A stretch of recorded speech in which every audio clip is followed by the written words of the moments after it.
Hey, yo, Red, you remember the record? What record you talking about, man? I'm talking about Ain't No Half Steppin' by Big Daddy Kane, yo. Yeah, man. Yeah, Of course. yeah. Man. I'm the Big Daddy Kane. Man, I be fucking with that hard, man. That's like rocking Big Daddy Kane. You can't be like, you can't even ask me. Who the best? Who the best? We'll talk about that at the end. Yo. What's up, Cornerstoners? My name is Johnny Warbucks, and I am here with Kalishnikov, Red. And welcome to our 23rd installment of Remember the Record. Today we're talking about the hit classic, Ain't No Half Steppin', which was first released as a single back on June 28th, 1988. 88. I know, but before we talk about any of that, we need to do a little housekeeping over here to give them even more reasons to keep trying to steal our podcast money and give a couple of quick shout-outs. So let's promo. Please follow us at Remember the Record on Instagram and leave comments there, or our other social media pages to have your comments and questions read on future shows.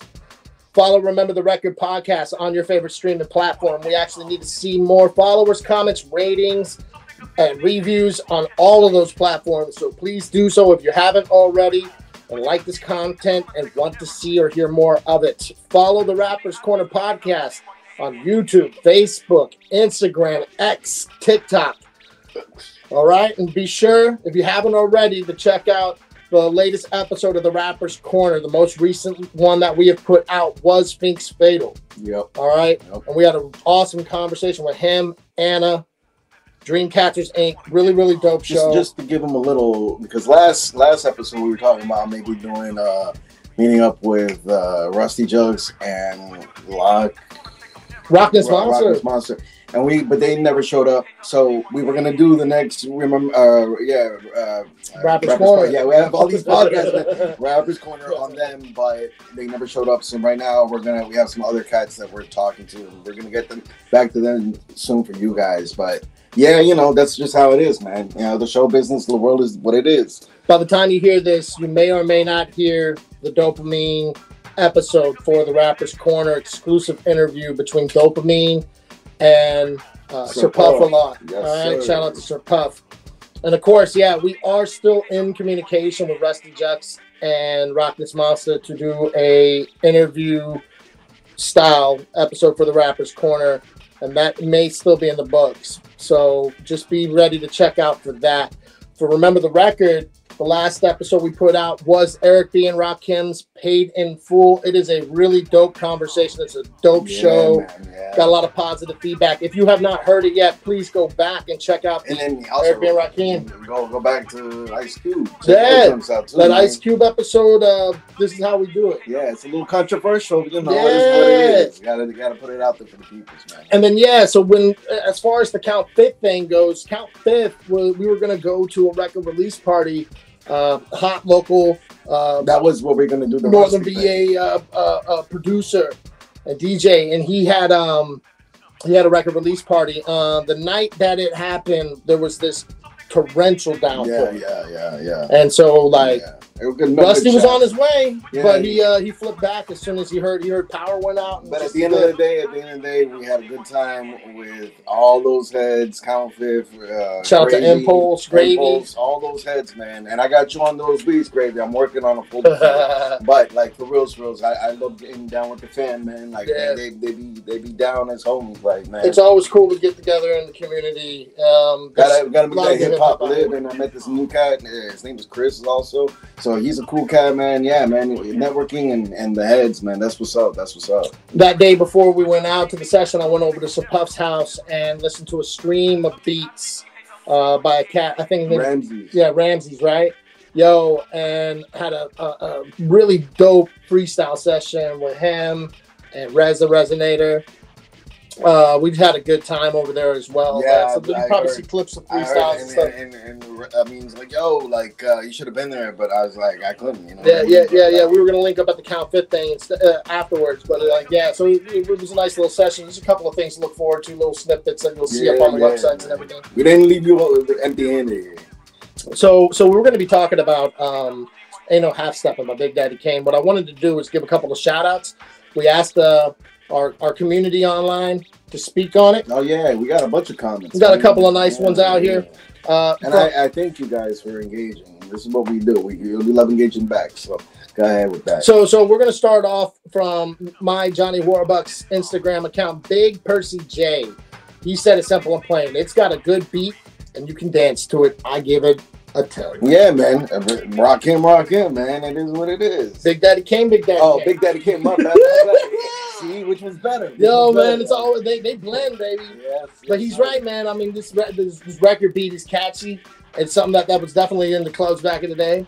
Yeah, it was, man. From the Rappers Corner Facebook page, our friend Diana Marisanti. I'm so glad you're doing this because I absolutely love it. I can't wait for the episode. Yeah, man. No, it's awesome. Thanks. We got it. Thanks. It's right here, coming right now, and this is definitely a fun one. I know that you're a fan of Big Daddy Kane for a bunch of different reasons, and we'll tap into that as well later on in the show. From the Facebook page, Classic Hip Hop, 1973 to 2000. One of the admins out there, Box Brown, just blank. 100, fire emoji, enough said. I mean, what else can you say? As simple as that. It's a buck, baby, and it's definitely a hot record. Aaron Bowers said, yep, this 12-inch is hitting, and there's no doubt about it. Yeah, man. 12-inch is there. This record is fire, dude. Justin Rizio, he says, my favorite rap song, and still my all-time favorite rap song. Yeah, that's crazy. I know. I think that's like a real thing. Like I can relate to that. Yeah, I mean, there's no denying when you first hear it in the first, rapper stepping to me. Like. I mean, to this day, it's still like one of the. It's like it's just untouchable. Like to me, like it's one that's referenced and clearly influenced others. Of course, so hard, and we'll get into it in the show. You know what I mean? From the Facebook page, 80s, 90s, 2000s, hip hop and R&B. Christopher Michael III. All he says is the rap prime minister. Some say sinister. 4 fire emojis. No doubt. No doubt. That's the bar though. That's the bar from the whole joint. The rap prime minister. Some say sinister. There's so many bars in this joint. So many, man. My bad, guys. I like that. That's the one that pops off. I got a dog here. I gotta do what you gotta do. Yeah, my bad. And then of course the homie Thinks Fatal. He comes in on TikTok. Thinks Fatal says when this song dropped, every other car had Kane bumping it out. Man. That was a great time to be alive. Man, I remember like the radio stations used to play this, man. Yeah, even when we were coming up in the 90s, like it wasn't even like old school sessions. Like this would just pop up. Yeah, it wasn't old school sessions. Be like Friday nights, Saturday nights. Yeah, man, Saturday nights, that was the shit, man. That was the shit. No, listen, you guys are hearing my dog drink some water, so that's the gulping in the back. Okay. But yeah, no, man, those Saturday nights, go back to your thing, though. No, man, that's everybody. We appreciate everyone who came in and dropped some comments for us. And of course, each episode that we drop, we're always going to keep posting up on our community pages. We'd love to hear from you and get feedback about what you think of the records that we're talking about, and if you have recommendations or suggestions or requests for records you want to hear us talk about, as long as we're remembering the record. Yes, sir. I don't want to talk about nothing happening today. Do you see this? Yeah. Remembering. Yeah, somewhere in this vicinity. All right. Let's go. From there, I want to quickly break down some stats on Big Daddy Kane. Ain't no half stepping. All right. So, of course, Big Daddy Kane, Antonio Hardy out of Brooklyn, New York. Okay. Recorded back in 1987. The date of the single release comes after the album itself, June 28th, 1988. Interesting. Yeah. So, the first album appearance is his debut, Long Live the King, which was June 21st, 1988. Yeah, man. Recorded at Marley Marl's house. Of course. You know, over at Cold Chiller Records, which is the label it was released on. Produced by Marley Marl. And there is a little bit of controversy about his full involvement in it. It sounds like Kane would bring over samples, like songs, and was like, yo, I really want to do something. Can you do something with this? And like the thing that added the sizzle, the Marley Marl like signature flavor was that 808. Like he was able to put those drum kits together to create these beats. And so there's a little bit of a debate as to if he 100% produced this thing or if he took pieces that were already brought to him. Interesting. I had no idea about this. And just threw it together based on some requests. Yeah, that's interesting. I mean, look, spark up a conversation. You don't want to talk about it, let's talk about it. Obviously written by Big Daddy Kane. The length of the song is 5 minutes and 19 seconds. It's got like 5 verses, and some of the verses are just like 8 bars. But with an outstanding flow, and well, we'll get to that. And once we get into the highlighted lyrics, we're breaking down everything. The samples is a lot of fun for this record. Samples, okay? We have the main melody, all right? That and multiple elements come from girl group The Emotions, 1972 soul and R&B hit Blind Alley. I never heard of that. So it's a sweet little song. It's pretty, man. I like it. I rock with it, man. The that sort of spacey sound effect, that wow, used throughout the beat is from ESG's 1981 funk rock hit UFO. It is actually one of the most sampled songs in hip hop, recorded as of 2020. Really? There's noted 560 songs. Wow. That utilize that's samples from that song. Crazy. Damn. Yeah, the hook where the title is actually said, ain't no Steppin comes from this English band Heat Wave, 1976 disco funk record. I know Heat Wave. Yeah, and the name of the song, I ain't no half step. Yeah, I haven't heard that song, but I know Heat Wave. That's yeah, Heat Wave has been featured in a lot of hip hop records, man. But like this one in particular was them. And then that sort of that horn that we hear blaring at the ending of the hook, that that comes from Monk Higgins and the Specialties, 1972 jazz funk soul, big waterbed. All right. Yeah, man. And then in the bridge, the phrase "get on down." You hear that "get on down"? Yeah. So it comes from Billy Squire's 1980 arena rock sleeper cult classic, The Big Beat. Damn. But you're right, that James Brown funk sound. Okay, but check it, because he does do "get down." But check it, that Big Beat. At the very beginning of the Big Beat, there's the drums that. That's Jamie. And that's been sampled beyond belief as many times. This is another song that has been sampled. It says sampled over 300 times as of 2020. Yeah. That's a big time. Billy Squire, man, arena rock. I actually have that on my phone. I have that, and I have that Todd guy who's like for CL Smooth and reminisce over you. But yeah, go on. So towards the ending of the hook, there's a scratch and lower pitch phrase where it says, "Ease on down the road," right? But the way it sounds, I've always heard different. I always thought it was saying "get on down," but it's "ease on down the road." Ease on down. Oh, ease on down the road, right? And so that's actually Michael Jackson. From the Diana Ross song "He's on Down the Road" from The Wiz. Wow. Original soundtrack. Damn. Isn't that crazy? And when you listen to the intro, Michael Jackson being secretly sampled by hip hop. I wonder if you even knew that, dude, because he's like "He's on down," and they like the way they lower it. Yeah, it's hard. It almost sounds. Oh, you know what I thought? Okay, I'm combining it with the "Get on down." So it sounds like it almost sounds like turn it up. Yeah. That's not what it's saying. Yeah. He's saying "He's on that." That's crazy. It's just the way he lowered it and cut it. But that's the beauty of a bold producer, man. Like a really good producer, where you actually hear it's a word and it becomes an instrument. Yeah. You know what I mean? Like, 100%, which is used particularly in this era. Yeah, in this era, forget about it. I thought that was pretty interesting, man. That's an interesting one for sure. And so then in the hook, you also hear Big Daddy Kane go, "I'm the Big Daddy Kane." Yeah, that comes from the record "Get Into It." Yeah, sample yourselves. I love sampling myself. Yeah, got it. Yeah, of course, man. I mean, that just adds validity to the record. I think it's like you've been there, right? Yeah. So that's that. So also you hear him.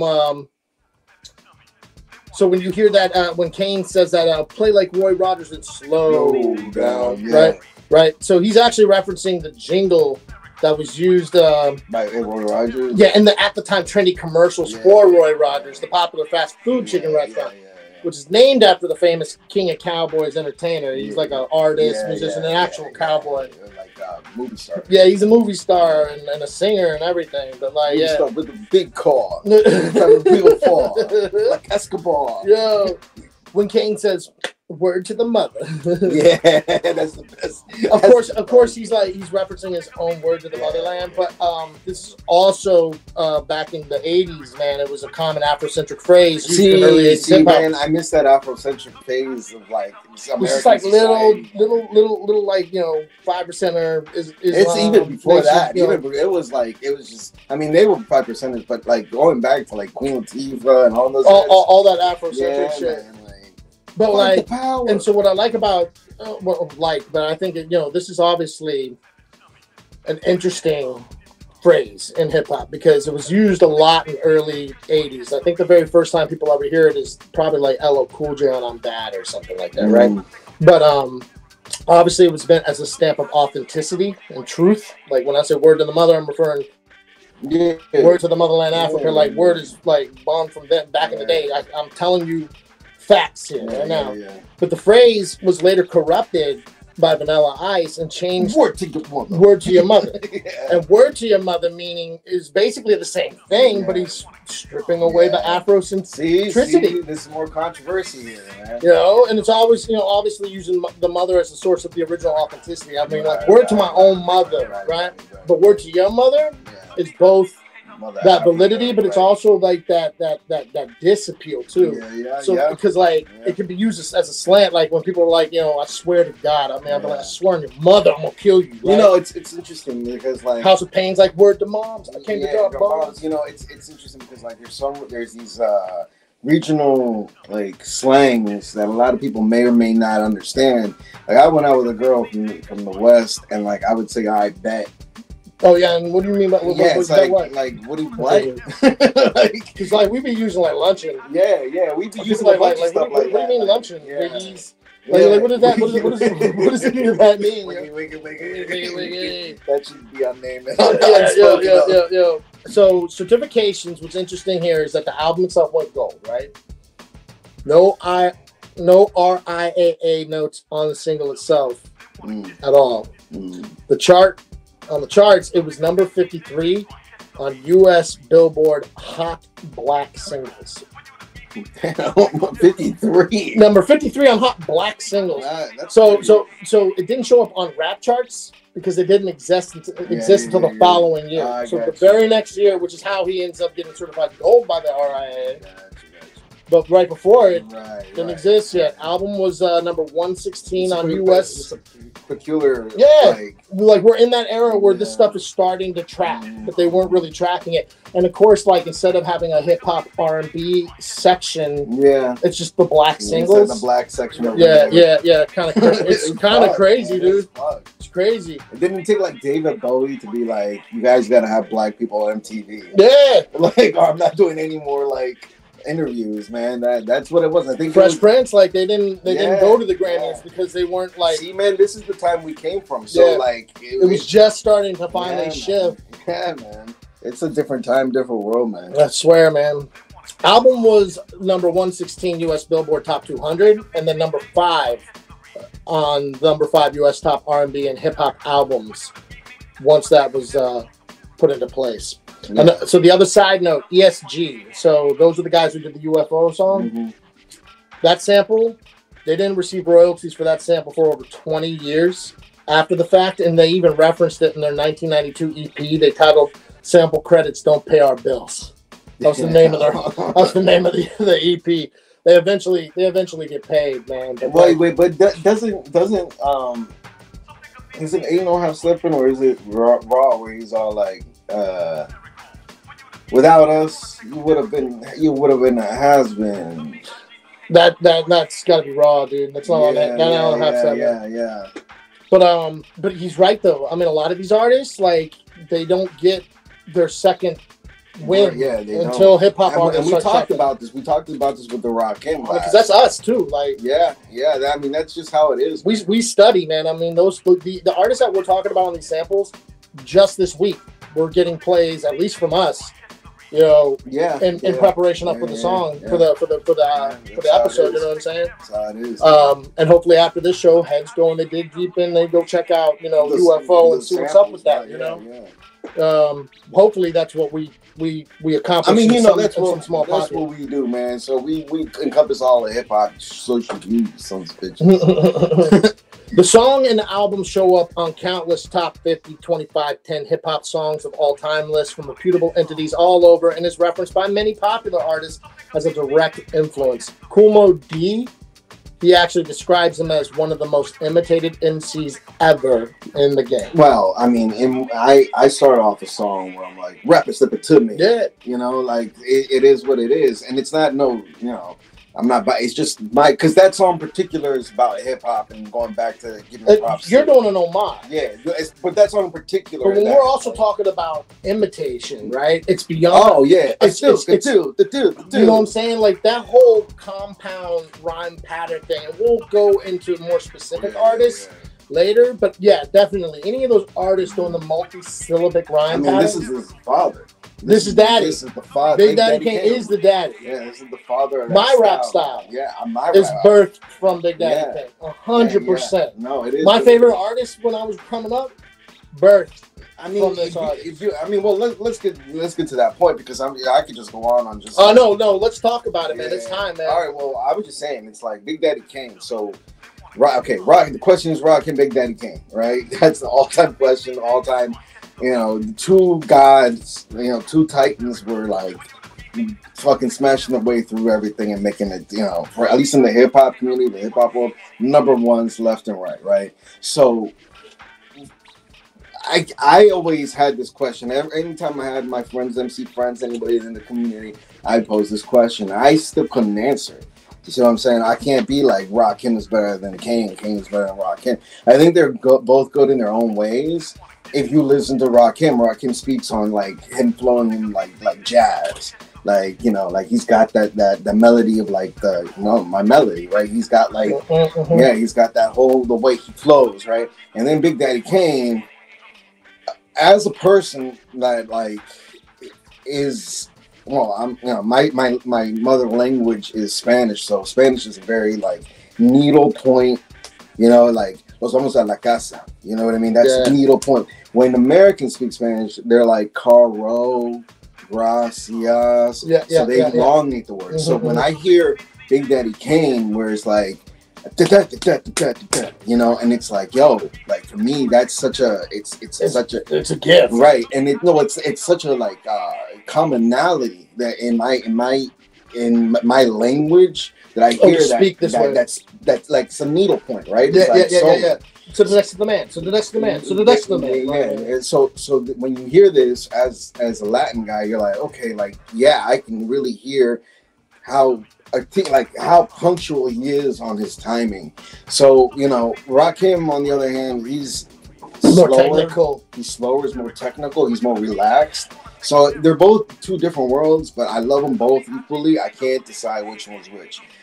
I started listening to Rakim and Kane around the same time. And I posted like my first rap song was Tone Loc, Wild Thing or Funky Comodina, one of those two. Sure. Right. And that was 88, 89. This song comes out 88. Yeah, summer 88. Rakim I think comes out. It's right around the same ballpark. I don't have the notes from last week. It's right around the same ballpark, right? So it's like a year or two before or after, right? So like I'm listening to the giants of hip hop, man. These are the people that are like molding me without even me knowing that I'm going to be a rapper 20 years later, 30 years later, that molding me into like how I am supposed to speak, how I'm supposed to flow, the speed, the accuracy, all that stuff. And then, I meet with this guy, and this guy's like, brah, brah, brah, brah. And I'm like, that's another, like, that's the kind of, and his main influence, like he just said, was Big Daddy Kane. You see what I'm saying? So, like, it's crazy how, for different reasons, like I got the Latin, like the language, the syntax, like it's like right there. That's what attracted me to Kane. For you, what would that? It was 100% his rhyme patterns and his delivery and flow, right? Mm-hmm. For me, as Rakim was super technical with how he would like blend the bar from one side to the other, with some of the references continuing through several lines, right? This doesn't really hit me until I hear and get affected by that influence via Cannabis or Chino XO or Eminem, one of those guys, where like where they're taking this concept for one line and it ends up being half of the song, and you're like, Jesus, they're not gonna fucking stop. You know what I mean? Like it's amazing how much they're referencing, because back then bars would be like you know, I keep it red as an apple. Yeah. And then you like the next thing you start rapping about something else. Be like, these as an apple. But like think about like cannabis, like black. You'd be like Black Intel, my black Nokia, getting blacked out and black out with black ops, and you'd be like, what the fuck? He's like never gonna stop. You know, that all like was from like the Rakim and the Big Daddy Kane thing. But when I was first getting into hip hop, late bloomer, as I always state for anybody that's been in regular rotation of our show, I was big on like Bone Thugs and Harmony, right? Yeah. Well, I mean, where they right? So Crazy Bone actually in an interview states that they were listening to Big Daddy Kane, and my guess is either they were listening to the ending of Ain't No Half Steppin', or they were listening to the entirety of Enough Respect Due, one or the other. But Crazy Bone basically said to his crew, he was like, "Yo, what if we created a group where we just rap like this one part?" Really? So this is like the initial like thoughts, right? And so I'm pretty confident it had to have been Enough Respect Due, because it's like bring it, and they're doing that, and they're like, yo, what if we just did entire songs like that and created the sound that becomes Bone Thugs and Harmony? Wow, did not know that. That's an awesome fucking thing, man. And so when I say Big Daddy Kane's a direct influence of me, it is the byproduct of artists like him. Eminem in Yellow Brick Road, when he first meets Proof, he's rapping about how like he noticed that Proof was on that slang shit, that Big Daddy Kane shit, that compound rhyme syllable sound combined. Like he's talking about how Big Daddy Kane rap. And so like that Eminem influence for me is derivative of Big Daddy Kane. And just you and me going through and shopping it up with all of his albums and hearing these different records, and it's these flips. And when we get into the highlighted lyrics, I purposely separate them because this is one that's like the Rakim. This is one we got to dissect. We don't necessarily, because of the size of it in contrast, we don't need to go line by line, but definitely had to like put them in different pockets. Because the thing about this song, Ain't No Half Steppin', is that there's a combination of things happening with his whole thing. I mean, you get the punchlines. You get these catchphrases. You get the way the modern reference, and then it's the lyrical dexterity, right? Like the gymnastics. And of course the whole persona. You know, like this is another thing that kind of I don't feel like has really hung around in modern hip hop so much, and this is just, and of course as a man I'm speaking on behalf of, but like the hunks of hip hop, right? Like that sexual appeal. Not like how it was. Not like how it was, because it was like LL Cool J, Big Daddy Kane, even like Heavy D, and then like for us in the '90s, I would say that women, it was like Method Man, it was DMX, it was Tupac, right? What we got, Jack Harlow now, man. I'm not even gonna get into it. I'm not on my behalf. I'm not gonna get I'm talking about what I hear with my ear to the street. What is a woman? What is a man? That's all I'm gonna say to that. But man, come on, man, smooth operator. I mean, Madonna and him. Right. You understand? Symbols at the time. Man. Big deal. Hey, Tupac and Madonna. Oh, Hey, Madonna and everybody. Man. No, but like, hey, shout out to Madonna. No, and then definitely like LL Cool J and Big Daddy Kane at the time. They were both not only just like it wasn't just sex appeal, but they had validity in their bars. They could spit. Yeah, that's the thing. It's like where a guy like Heavy D made more girls they love me. Yeah, it was more of a it was more of the persona. Yeah. And maybe in today's standards, it's like more corny or cheesy. But see, okay, like let me ask you something. I know we're kind of going off. Well, what are you talking? Like Heavy D and Will Smith. Well, yeah, but that's a whole other pocket, because that's like Kid and Play too, right? Like there was like the would you say kid friendly or the family friendly rapper? That's what I'm saying. Kid Play, Will Smith, and Heavy D. They were like the pop. They were like the happy pop. But I love me some. But we needed that. Yeah, no. And those cats, when they went out on tour, and they were together. They're accepted pop. Because, I mean, the hip hop community loves it. I mean, R.I.P. Heavy D, man. Like for real, man. And he was in that video with Biggie, I love it when they call me Big Papa. Papa. Like, Yeah, in that video, man. Which was an homage because, like, I mean, Biggie was the torch being passed on for the big lover rapper, right? Yep. Big Pun did the same thing, in his references. And so we're going back to Big Daddy Kane because ain't a damn thing changed. Nah, but for real, like something you may have not known, Big Daddy Kane. So this is where I'm like, oh, Kane, come on, you son of a bitch. He features a lot. He's not on what he hasn't had an album of his own in forever, right? So he has a new one out right now. Came out 2024. Really? Got a new one right now. I had no idea. I'm gonna check that out. That's damn, son. Rakim and Kane on the same year. 2024 Baking Soda Bars. It's one record. I'm sorry, guys. I just fucking. No, but that's what I'm saying. He's got to say albums. 2018 was the greatest hits. Yeah, that's what I'm saying, man. 98 was better. That's what I'm saying. Like, he hasn't come up with an album forever. 98. And I would have to say, damn, that is a while. That's like forever, man. 20 years? And he's been featuring on, like, a lot of people's shit. Yeah. And check it, like, for the Latin community going back, and this is why I'm all like, and I'm like, yo, like, the language, right? He just had a song with this rapper called Vico C and this other rapper called, well, he's from Calle 13, Rene, right? Rene and Vico C. Okay, Vico C on his own is a hip-hop legend in both communities, in the American and the Hispanic community. He's goes back to, like, the old school days. He's like the father of Latin hip-hop on the East Coast, right? And him, Rene, which is a tight rapper, he's from Puerto Rico.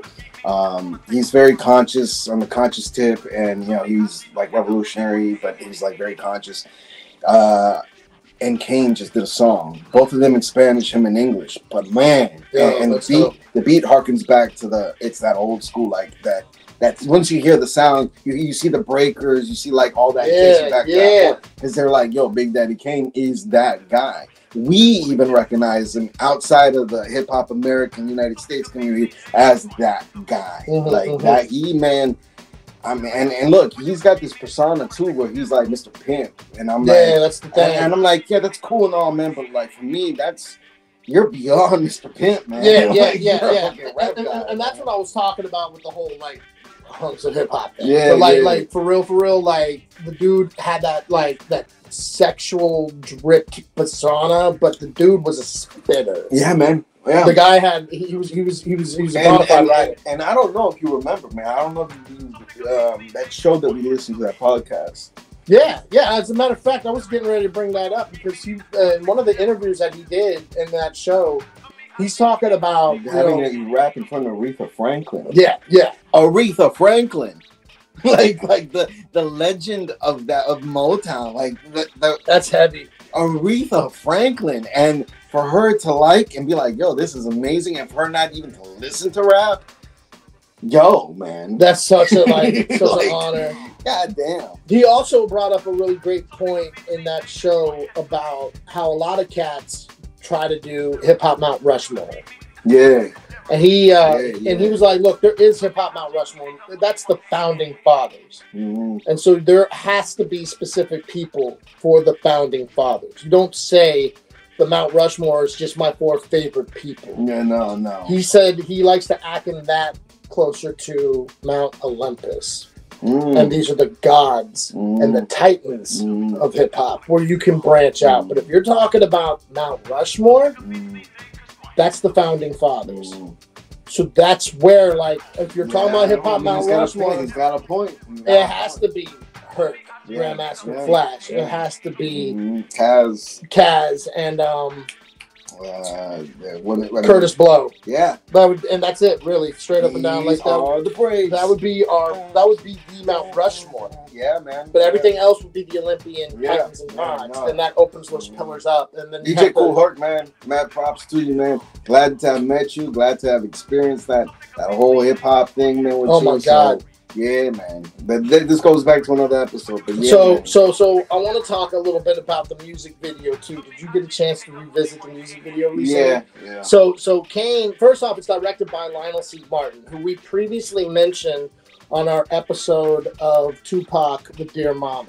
Oh, okay. So he's the one that directed the Dear Mama episode. And not to fully rehash, the guy was the one that did the movie How to Be a Player. Okay. He directed that, but he also did the Self-Destruction music video. And then artists that like he's all over the place. Yeah. a lot of R&B and that kind of environment. Tupac, Snoop Dogg, SWV, R. Kelly, Bell Biv DeVoe, H-Town, Boys the Men, like that string of artists. But he's also done like boy bands like NSYNC and all of that. This guy's got some skill and talent. So he's done a lot of videos, man. But the video opens with like this sort of close up of Big Daddy Kane, and he's like saying that whole intro. You know, it's got to keep it straight in '88. Ain't no half step and all that. While the backdrop is showing like Kane, he's just lounging, like fully like businessed out. There's these backup singers on this very small stage, the backup singers, like the old like you know. I love that old school shit. You know, and so like he's suited up. He's got that signature flat top fade. He gets stepped to when he starts rapping. He gets stepped to by these bouncers or other artists, maybe an opponent of some kind. And so he's rapping at him, right? And so he starts taking off his jacket, right? And then he reaches for like his sidearm. He got a pistol or whatever. And they step off while the singers are still dancing behind him. So he's still freshly dressed, but now he's on the scene and he's like in a boxing ring. It looks like he's about ready. He's got an ice bucket. He's in the corner, bottle of champagne. Like, and in the ring, he appears to face off with this opponent. And as the view backs up, the boxing match is like a poker table. Like they all are sitting down, getting ready to play poker. And he's sporting these like way over the top gold rings that look like billboards, chains that look like clocks. I do remember those. I always wanted the whole thick ass ropes. I wanted the 4-knuckle like. You know what I'm saying? Like this thing was like not even plated like pieces. It was just a flat. You know what? I'm gonna get Kalishnikov. Just a wall. It's just gonna be like a stamp. It's like this long. Yo, it's so obnoxious, bro. It is amazing.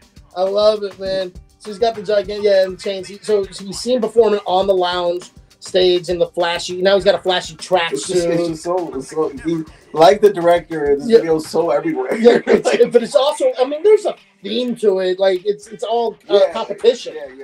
You know, whether it's performing on stage or the boxing ring or the poker tournament where you're. But I'm saying that, like, but I hear what you're saying. At like 8 years old, I'm like, I'm not. What the hell is all this? What is all this, man? You got the 2 male backup dancers that also are sporting that fade when they're wearing tracksuits. Yeah.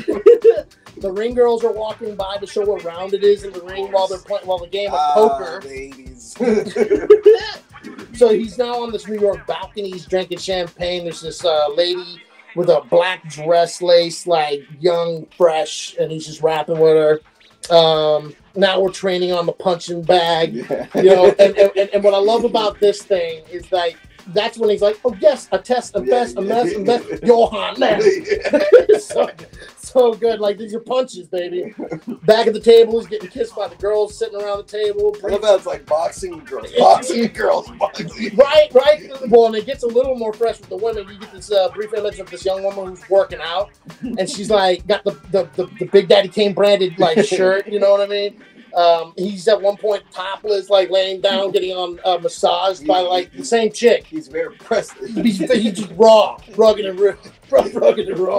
And he's like while he's rapping, like he's laying down, and she's just massaging him, and he's like just like, all oily and shiny. And he like looks up, right. And he looks up, and he's just like rapping while she's massaging him and filling him up and stuff. It's like man, I want to be a rapper. Like I gotta go get you some water. Let me take off my shirt. You know what I'm saying? Yo, oh my God! There's some choreographed dancing that gets interrupted by a close-up of the piano man. Damn, that rap was great. And he goes. Piano guy gives a wink.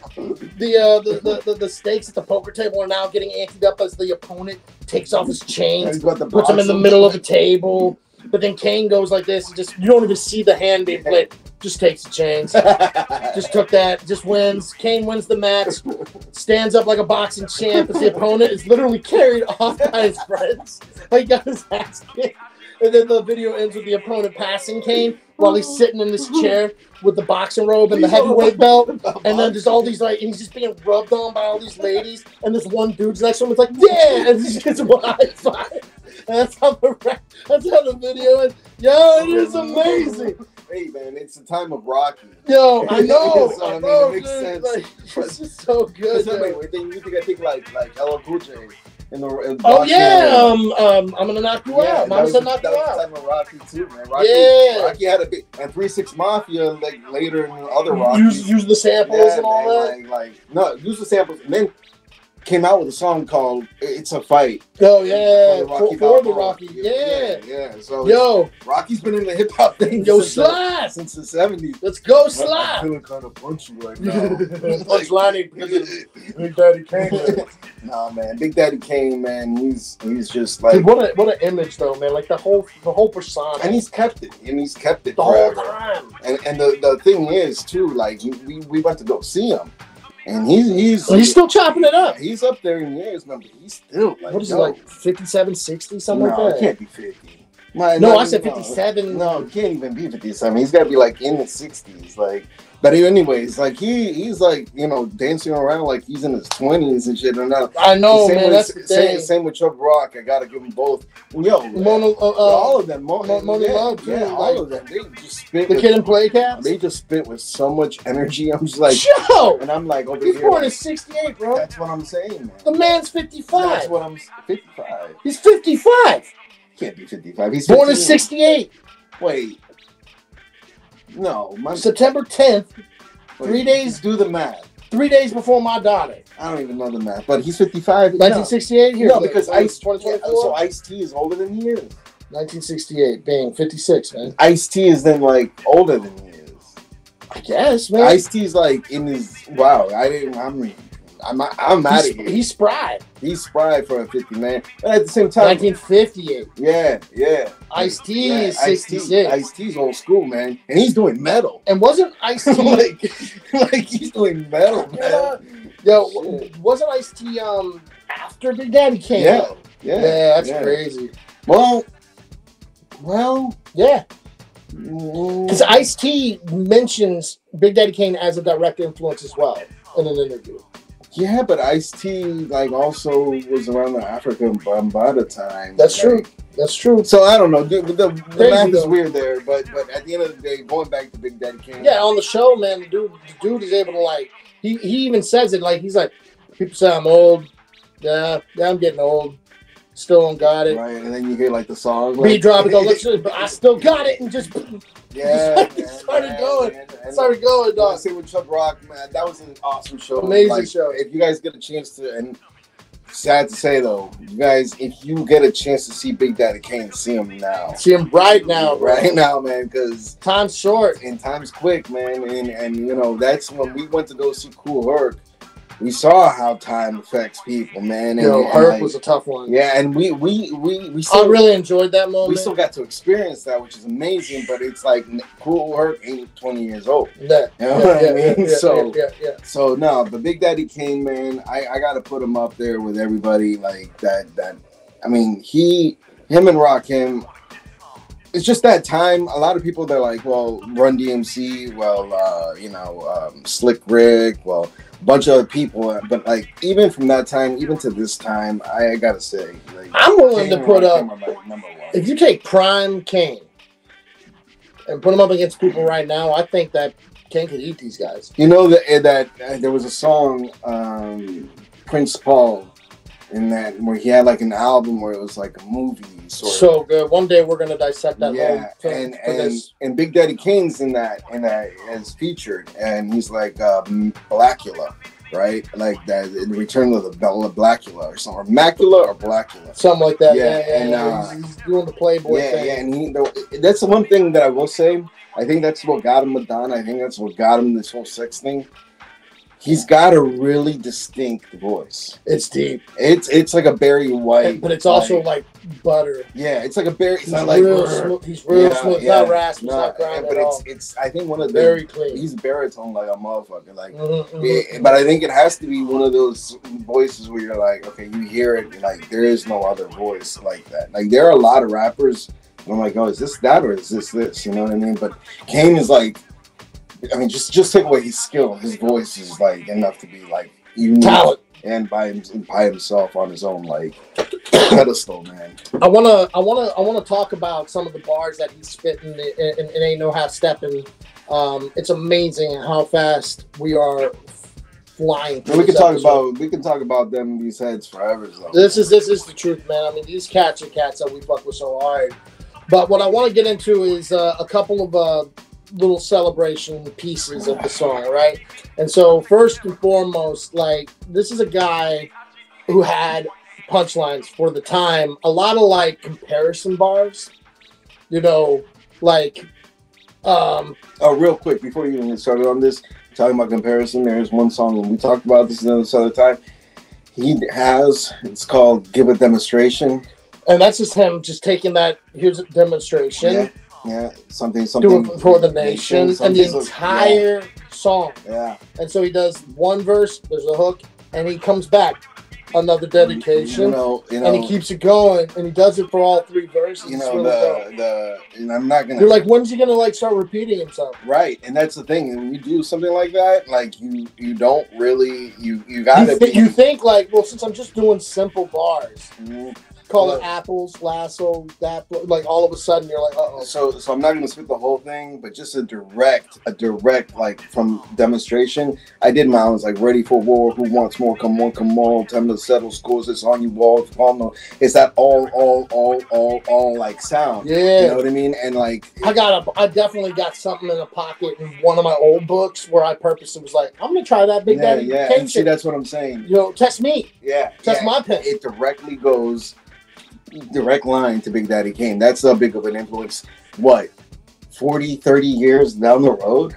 Like, I know. As an MC, as a writer, still challenging heads. Go on. I mean, obviously, just when the record opened, just like rapper stepping to me. They're like, I'm the Big Daddy Kane. So you know the outcome. Like, just when you hear the opening, that attitude, the confidence, the swag that he had, man. And so, like, he leads into one of the very first punchlines. He's like, another victory. They can't get with me. So pick a BC date because you're history. Yeah. And I think he even repeats that bar in Raw, like at some point, yo. Competition, I just devour like a pit bull against the Chihuahua. And the imagery is such a big thing with him too. You can see it. Like he's like, yeah, you're a butter knife. I'm a machete that's made by Ginsu. Wait until when you try the front so I can chop into your body. Just because you tried to be basing Friday the 13th, I'm gonna play Jason. All right, yeah. Back when we were like growing up, Ginsu was one of those top of the line quality knife. Like, nothing sharper. There was like commercials on TV about this shit. Yeah. So that's what he's talking about for the young. And I will say that, like, because it's such a Rolodex into the psyche, like whenever I freestyle, if I say something sharp, my brain is like sharp like Ginsu. Yeah, man. You know, it's like money, not funny. It is that simple for me. Like, I hear sharp and I'm like, Ginsu. like it's just a part of like our psyche, man. And then I wanted to clarify this one. I love, first off, it's more of a catchphrase at the beginning. I speak clearly so you can understand. I love it.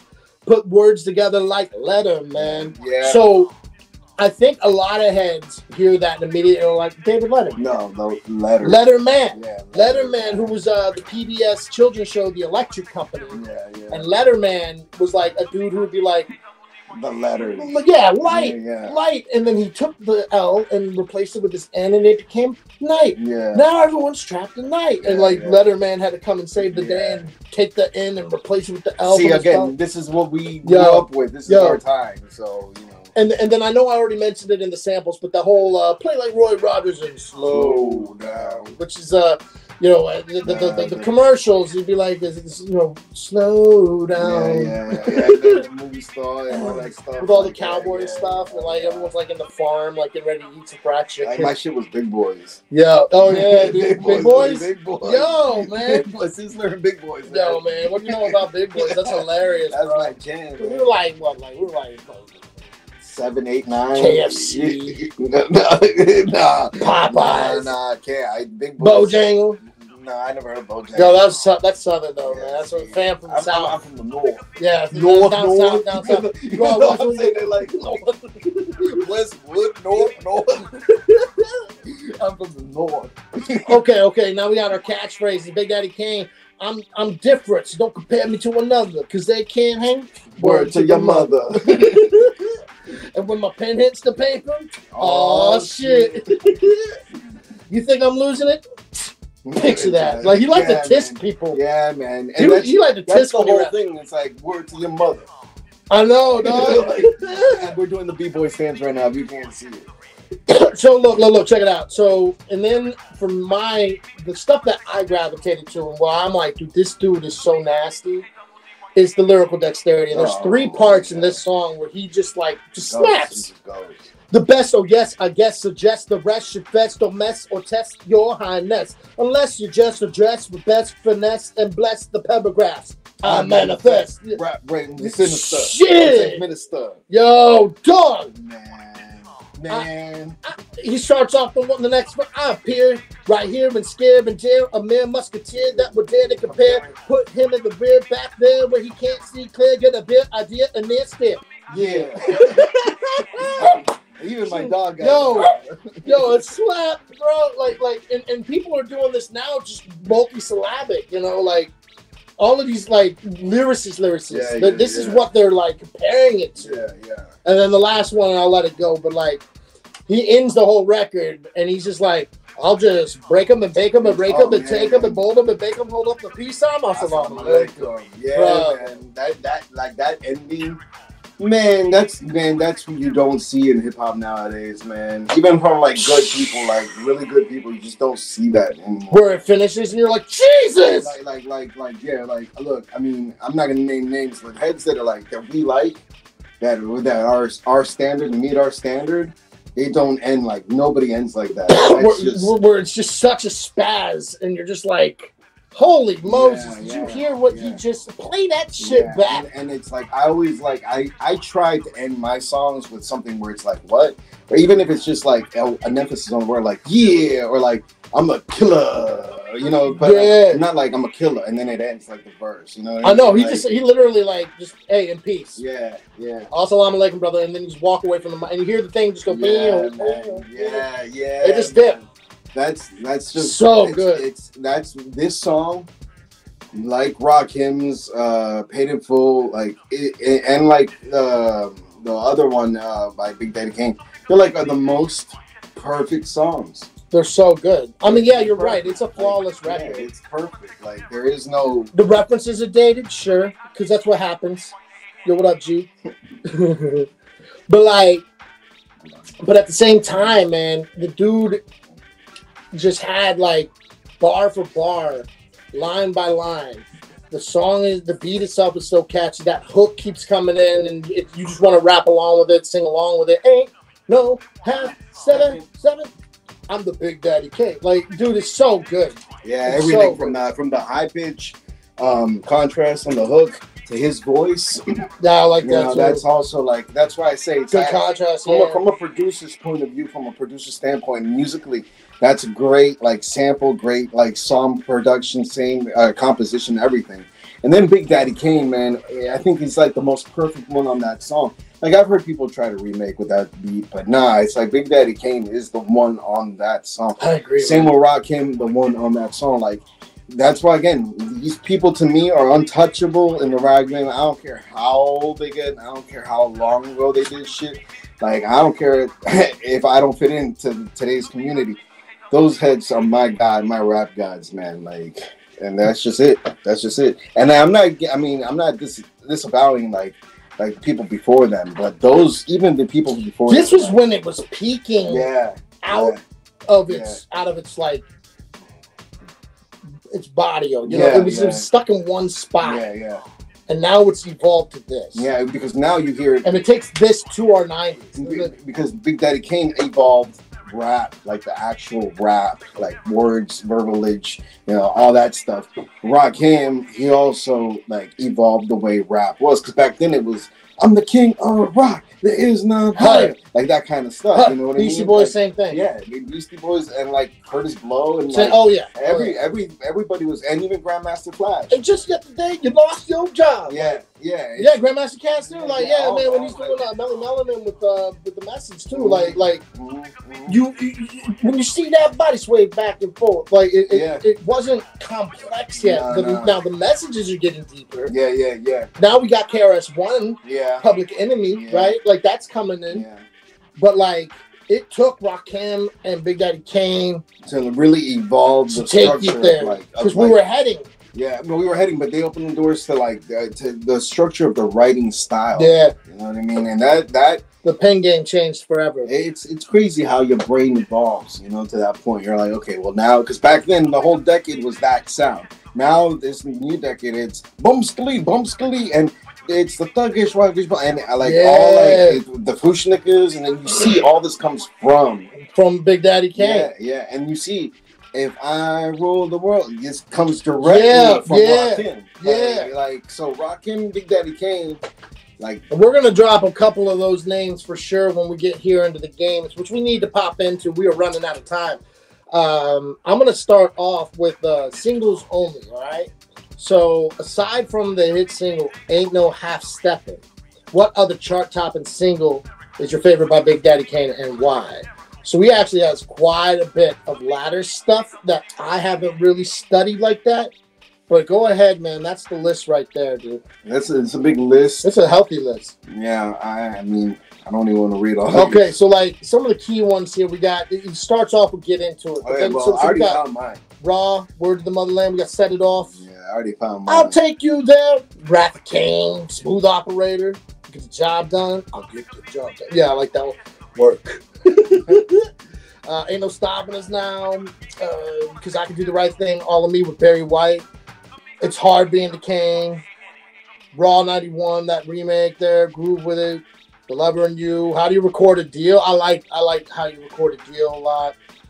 But yeah, then you get into all this other stuff like Uncut Pure, The Man, the Icon, Any Type of Way, just rhyming with Biz, Sing My Song, Night and Day with Marco Polo.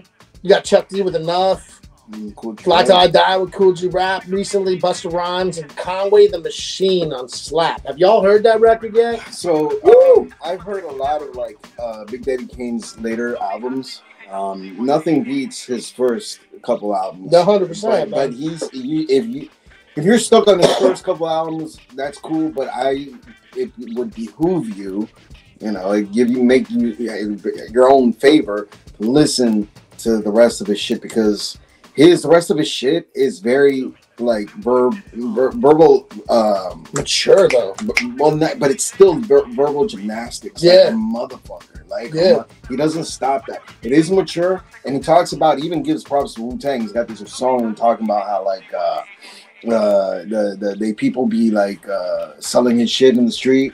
Black market steez that be selling Wu-Tang shit on the street. Yeah. Like all that shit. So man, just listen to his later stuff. So for me, right off the bat, I mean, Set It Off is right. Set It Off. And this Set It Off sort of reminds me of the Demonstration in a way. I don't know why, but there's something there with that. He's kicking bars with such ferocity and fast and speedy. It's not even the aggression of the speed is a big part of it. But the aggression, how he's going, the aggression. He's eating the shit alive. He's one of those where you hear that, you're like, okay, outstanding, man. Okay, he deserves his he is the king, man. And damn thing came. Set it off. I mean, there's just no argument, bro. That's funny. I'm glad that you're on the same page. I didn't even have to really think about it, man. That record is so fucking dumb. Yeah, man. It's a great. You'll hear the skill of his flow on that. Shoot. With that, when we go into the one of the verses, I'll switch out Set It Off since we already said it. But because there is one that we're missing here. But okay, before we get into the verses, let's quickly talk about the deep cuts. So, aside from the songs that garnered chart positions and/or music videos, what's your favorite record off of Bob with the Kane? First off, with the singles and these other records, this already sounds like a greatest hits album, bro. Like Long Live the Kane is vicious, but the songs that don't have the single, Long Live the Kane, The Day You're Mine, which is like sort of like romance thing, On the Bug Tip with Scoob Lover, which is like kind of like happy party record, Just Riding with Biz Marquis, and Mr. C's Master Plan with giving props to Mr. C, who's the man, and Word to the Motherland. This is a good one. So like, we were talking about this earlier, how like a lot of people don't. Well, it doesn't really exist anymore. We have DJs and you have your MC, right? Oh, so you're laying it up. Yeah, I'm laying it up. So like for me, like that's a really important thing. It's an elemental thing, and I love it. I heard how it brings me back to that time. So I'm just putting that as like the thing there, but. Long Live the Kane is just such a way to open a record. Yeah. And I do like On the Bug Tip. It is like a funny, more relaxed thing, but I do like the flows on that. I would have to say that Long Live the Kane for me is. That's my answer. Yeah. The record starts off so good. I thought Long Live the Kane was a single. Yeah, no, but I mean, it's on his greatest. But all of these are really important songs, and especially the Mr. C's. I really appreciate. Word to the Motherland, subject matter wise, and style wise, is a piece of like history. History, right. The Day You're Mine. I'm like, it's whatever. Well, the thing about The Day You're Mine is it's the alley oop that like. Well, he's passing it to Smooth Operator, right? And he's also keeping along with the pimp ladies love thing. Yeah. So I mean, I give him that. He's got it. But it does sound like okay. So the record label wants me to make something like this. Yeah. Because it's literally out of everything that's on the album, that song is the one that stands out like a sore thumb. Yeah. I mean, it's not my favorite. It's not bad, but I mean, obviously, you're right. Like, it is a little. What are you doing here? But you got to keep up with your getting Steve, so it's acceptable. You know what I mean? Yeah, it's not a bad song. I'm not saying it's a bad song. It's not a bad song, but it's definitely the least favorite. Yeah, it doesn't. But not when he's got all this other hard spitting shit and this hip hop shit. Like, if he's gonna put that song, I would say like do like a love compilation of all your shits and put that song on there. But like this. Keep it real, keep it raw, keep it straight, man. You know what I mean? Like, for real. I wanted more from the Biz Marquis collab, just Rhino with Biz. I mean, it's dope, but like Biz Marquis is. I know he's. I like him when I like him. I think he's too much sometimes. He was the clown. He was. He was what became Old Dirty Bastard or Eminem down the line, right? Like he was. You're right. He was the goof. He was the original goof, man. But like. You pick your boogers, yeah, right? Dressed up like Mozart and shit. Say he's just a friend, like it's a great record. Man. It's a great song, but nobody beats the Biz. Yeah, nobody beats. Yeah. Vapors. Yeah. The Vapors, man. Which we're going to talk about here in a moment, surprisingly. Let's go in. So we're saying Long Live the Kane. Yeah, right? and damn thing. Easy peasy, man. Everybody take a shot every time you hear this man say, and the damn thing changed. After I say Long Live the Kane. You got a damn thing change. I make sure it's shot. I'm like, you got a fucking, like you said, I'm like, Long Live it. Like, damn thing changed, man. Shit. So I think the first one is kind of straightforward. I went on our community pages and asked this question to the community. Which album, the first two are the ones that went gold for Big Daddy Kane. You got Long Live the Kane, and it's a Big Daddy thing. And the question is which one is the better album? What do you think? Because, I mean, think about it. Like, before you just automatically say Long Live the Kane, like Big Daddy is the one that's got Young Gifted and Black, Smooth Operator, Wrath of Cain, Get the Job Done. It's Big Daddy. Warm It Up King. I said I'm giving it this Big Daddy thing, man. Second album, that's my like number one. I love the first album, but second album, forget about it, man. It's got all those rough, rugged, man. I mean, look, lyrically, he completely he jumped elevates. Yeah, he jumped the fucking like standards, like from his first album, which he broke the standards, and now he goes to the second album, breaks those standards. So now you gotta like catch up with him, like on the lyrical tip. And so yeah, man. And actually, you know what? Like, I ain't gonna lie, maybe blasphemy, but like, Ain't No Half Steppin' is really the only song I had on my Walkman as a kid from Kane, from that album. Everything else from Kane was the second album, man.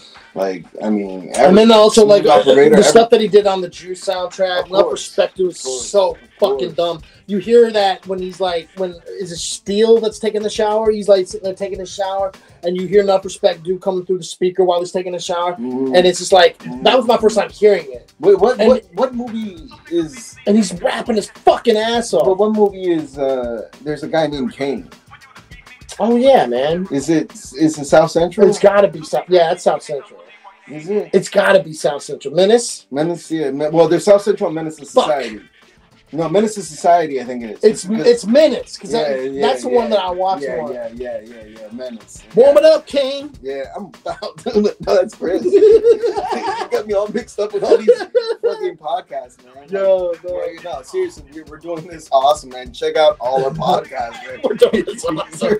These are professionals. You're gonna fucking get it. Like, you don't hear content like this anywhere else. You're gonna get confused your damn self, man. Like, so I went online and checked all the polls that I posted up, and 100% everyone is saying long live the King. Really? Long live the King. They don't even ask about Big Daddy Kane. Wow. Big Daddy Kane. Wow. I feel like such an excluded person. Shut it down. You suck. Damn. Sorry, Johnny. Nah, man. Look, I gotta give it to it. Like, it's a Big Daddy thing. Those records resonate more with me. Man.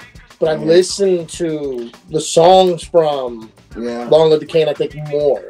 Ah, interesting. But it's hard to say because these two are so almost synonymous with. See, I'm like the exact opposite there. Yeah. No, that's interesting, man. And I don't know any words to it, but Enough Respect outside of It's Next to the Man. It's Next to the Man. It's Next to the Man. Yeah. That is hands down like the most intense lyrically that he just fucking goes off. Well, I mean, he does, but you know, like. But then what about Set It Off, though? Yeah, well, I mean, and it's a different level of, like, because that's more ferocity and just, like, that young and hungry, like, come on, take it back. Like, he's just jabbing. Whereas, like, Enough Respect, he's, like, become such a master of the craft that he's just, like, flipping it. Yeah, you're right. Literally, like a god up, like, just pulling strings and just, like, it's nothing. He's playing piano on that. He's just existing, breathing. Like so it's an interesting conversation though, because I think that it's a Big Daddy thing has more significance as far as like content and quality, but like I don't know, those records from Long Live the King and stuff. So I was gonna go into some of those more like tenacious records and ask between Raw, Set It Off, and Wrath of Kane. Let's take Set It Off and do Warm It Up Kane. So we got Raw, Warm It Up Kane, Wrath of Kane. I like Raw, man. Raw is fucking stupid. The original. Yeah, the original. Yeah. I think it's one of those up there that is like, what it is. Not right now. Stop. Is it Warm It Up King where he's like, R-A-W, gonna bring... No, it's Raw. R-A-W, I'm gonna bring trouble. He's like, you understand, Raw stands for Ready and Willing. Mm-hmm. Ready and Willing. Yeah. Nah, man. People weren't doing shit like that yet. No, but so good. Kane, I mean, like, Kane was a forerunner on a lot of things, man. Like, for reals. Like, gotta give mad props to him, man, and all those heads doing those tours and shit. Because I'm out here, like, 42, and I'm like, like, I can't walk up the stairs and shit. Yo, and he's just killing it, bro. I want to talk about some of the artists that have been influenced by Big Daddy Kane, and this is not a versus in the sense of like Kalishnikov, right? Johnny Warbucks all right off the bat. Yeah. I want to talk about like, can you hear the direct connect, right? Outside of the stories I told you, or that you know already, but like Big Pun. Oh yeah, that multi-syllabic thing. Yeah. He like took what Big Daddy Kane did, made his own steez, and blew that shit out of the water in his own way, like you said, his own steez. In the middle of the right. That is Big Daddy Kane. That in the middle of little, you know. Yeah, that's right, yo. And then the damn thing changed. Cannabis. Yeah, I can hear. I mean, I can hear it more on Big Pun than I can hear on Cannabis, but it's there. It's definitely there. I think. Let me stop. Not right now. I think the multi-syllabic rhyme patterns. Yeah. I hear it with Cannabis, particularly his older stuff, like his mixtape shit. Chino, what's that? Yeah, see, not so much his voice, but his multi-syllables. Yeah, Chino XL. I would say that the multi-syllabic rhyme pattern. Yeah. And the speed. Yeah. But there's. Yeah. I think outside of that. Yeah, I think that's pretty much where it ends. Yeah. Like, so an interesting one is Ice-T. Ice-T says he's direct influence. I don't hear it. I've heard a lot of Ice-T, right? I'm trying to like think back. I don't see it, but at the same time, like influence in what way? Stylistically, as a persona, I can see it. Yeah. That whole pimp street. Yeah.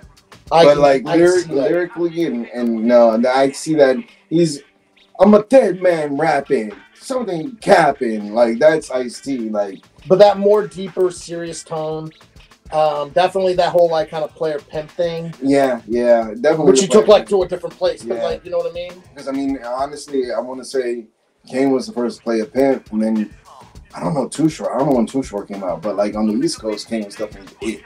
He was the guy. Yeah, like Too Short was maybe like Black Sheep, like Daddy Long.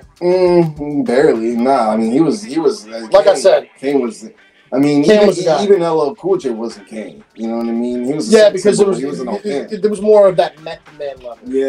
Like, it was great. He was still street and still like he was. Yeah. Whereas LL was more towards the heavy dude side, that pop appeal. But you're right. Sure, your man for you anytime you need me for girls in your world. Believe me, nothing make a man feel better than Method Man is one of those guys, man. Me and your world. I gotta love Meth Man. Eminem, I can hear it in the sense of the multi-syllabic rhyme patterns. Get out. Get the fuck out. Okay. Crazy Bone, 100%. I mean, particularly like when you first hear them in Creeping in the Come Up. And you hear like, now Leatherface taking your life in the case of the wretched, the confidence of the talking past, buck a girl while walking past. Man, I mean, crazy, you nuts. Bucking a girl while walking past. Man, that's there. That's literally it. Right that is that exact piece that we just did. I still get ill and kill the will and dip. Right. MF Doom says that Big Daddy Kane big influence.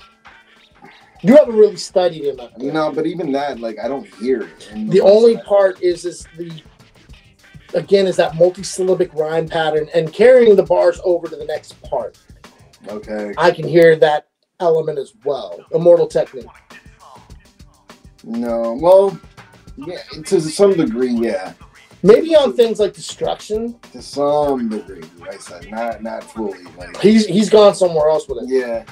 Jay-Z. No. The only thing I can hear is like when he starts to speed up his raps in his older material. Okay, yeah. I can hear that. But nothing else really fits the bill for me. When he speeds up, yeah. Notorious B.I.G. Again, for me, that's a persona thing, not a bar writing thing. I don't see that. I mean, even, like, I would say he's more influenced when he raps fast by Bone. And then Bone was influenced by... Yeah, and so it's like by association. Yeah, but not like that, no. Because Biggie wasn't fast. How about Common? I don't hear it at all. I'm not really a fan of Common. What about Nas? No, that's Rakim. I definitely think he leans more into Rakim, but he says that Big Daddy Kane one of his biggest influences. Like I hear Rakim when I hear Nas. Fair enough. I mean, I hear it too. Black Thought. Okay, that could be out in there. When he starts spazzing, when he spazzes out, when he's doing the whole multi-rhyme pattern and it's almost conversational, I can hear his pen, but I don't hear his persona. No. The writing steez is there, but how about Ghostface Killah? He says that he took a big piece out of Big Daddy Kane. I don't know about that. I don't hear it at all. I don't know about that. I don't hear a piece of it. I mean, the New York thing, sure. Yeah. You start going into the whole like Nation of Islam 5%er thing, yeah, sure. But outside of that, like it's kind of tough. Like I mean, Big Daddy Kane was some of the early developments of that whole era that's coming to become Wu-Tang. Yeah, that's true. So I mean, I can hear it in that sense. That's true. All right. So what about this? Did you know Big Daddy Kane penned the Vapors for Biz Markie? Did you know that he wrote that? Okay, I did not know, but Big Daddy Kane and Biz Markie and like that whole there was like Juice Crew and all. Yeah, they were very much cool with each other. So it's not surprising to me that there is that intermixing of writing here and writing there. You know what I mean? And the same with the beats. How you said earlier about the Marl, yeah. Yeah, like I mean, when you're at the studio, when we're at the studio, if you hear something, John, you're like, yo, I like this sample, do this. I had to be, you know, it's both of us. It's not. Oh yeah, yeah, other, and that's where it gets like dicey. You had to have been there. Yeah. And we can say whatever we want. It doesn't make it true. Yeah. I agree with you completely. Mm-hmm. So like.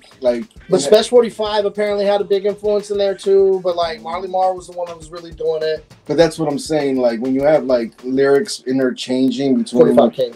And like groups, I mean, that's what we do at times. You know what I mean? Like I've done that for So Tough a lot. And, like, you know. Oh yeah. There's intermixing, so I'm not surprised that he did that. So then, let me ask you this about the song "Vapors," right? Obviously. But I'm surprised on how it sounds coming from Kane. Yeah, you have to imagine that, right? Man, that's what I'm surprised. A surprising one, and I know like blue in the face here, but Eminem doing Dr. Dre, The Watcher, the things just ain't the same for gangsters. That whole thing. This is Eminem that penned it, and he wrote it for Dr. Dre. It sounded like he was like. It sounded like he like was. But I mean, it's like that in his head. It doesn't sound like Eminem rapping at all. But even that's true. That's true. I mean, but I think that has to do a lot with the actual rapper as well. Yeah. Like, well, that's what I'm saying. Like Biz took the lyrics. And that's what I'm saying. Because like there's songs where I've written for other people, and like they end up rapping like how I rap. And like they don't put their Puff Daddy doing that one joint, and I forgot the name of it, but it was a Pharoah Monch pen. And then like, and it sounds exactly like Pharoah. Forgot about Dre. Oh, you can obviously. Yeah. What do you think? I sold them all? Like it's Eminem. It's kind of goofy. Like I'll run around and talk about guns, and I ain't got none. That's his flow. That's his flow. Yeah. I'm with you on that though. Like, but you don't really hear it here. That's what I'm saying. There's certain songs where you're like. Yeah, and then there's certain songs that I think it depends on the artist, the recording artist, if they put their influence or if they just literally rap like you wrote it. And I think it has to do with the writing, but at the same time, like if you give me something that you wrote, and I'll change it up so that it's more. Yeah, you know what I mean. I won't be word for word and like this and that. And your flow is like. You can go from speed to so it's like it's a hard one to be exactly like you. Yeah, I hear that, man. I hear that. But in some songs where I'm like that's easy for somebody to be like you see what I'm saying? But if they don't add their little thing, it's gonna sound like that. Yeah. Well, I fuck with Vapors, but when I first heard the song Vapors, I heard the Snoop Dogg, the Dog Father. That was the first time I heard the Vapors. Because I was a big Death Row cat, and anything they put out, I was buying it. And I wasn't until that Death Row? Was that that was Death Row. It was post Dre. Yeah. Okay. Like Daz did most of the music on it. That's a great album. I like Dogfather. A lot of people really hate it because they're like it wasn't Doggy style and it wasn't supposed to. Snoop upside your head. Snoop's upside your head. It's like the thug beat my face. The dog. I said, "My God, you're gonna eat my husband." All I want to do is make the whole crowd dance. Man, that's a great. Wow, it's like she was just a groupie. It's like no bounce to the ounce. Yo, man, yeah. I want to say they sample like Mace on that, like that's him saying like bounce to the ounce. Yeah. Nah, man, that's a great album. Check it out. Watch it. Doggy Style is coming. I'm gonna have to get that album on my shit, man. It's a whole sucker MC barbecue cookout. It's a great album. Yo, but so I like the Vapors, and that was the first, and it wasn't until Knowledge told me, he was like, he did that cover. Really? He told you that? He was the one who told me that in high school. He told me that in high school. That's cool. And I was like, who's Biz Markie? Right? And that opened the door. And that opened that door. You know what's crazy? Yeah. I don't know if it's good or bad, but I went to Walmart And I saw a shirt with this marquee on it. Yo, that's great. And it says nobody beats the biz. Hell yeah. But I don't know if that's great or because now Middle America's rocking it. But isn't that what you want? I mean, look, I think a lot of people are no, it needs to stay right here. But like, if everybody has access to it, that's the whole point of it. Is that now we're going back to Juice Crew era. I understand your concerns. I understand. I mean, look. Is it appropriation because you're just showing off what you like? Like, look, I don't know how to feel about it because I'm like, on one hand, I'm like, yeah, it's what we want, but on the other hand, it's like, what we really want. I get it. It's what we really want. Man. What if I want a Biz Markie shirt? I mean, we got a That's what I'm saying. Right I can go there and pick we can go pick it up. That's awesome. That's beautiful. But you're right. But then that guy can also get it. And I'm like, you don't like him. No, look at his haircut. Nah, man. What the hell are you wearing up? Look at those. What do you even know about? Look at those high shorts of yours. Nah, man. Nah. Get out of here. Nah, man. Here's a small 50. Man, nobody seen nothing. He's a small 50. Take it off. Yeah. Nah, man. But going back to it, man. Big Daddy Kane. It's a damn thing changed. I love this guy.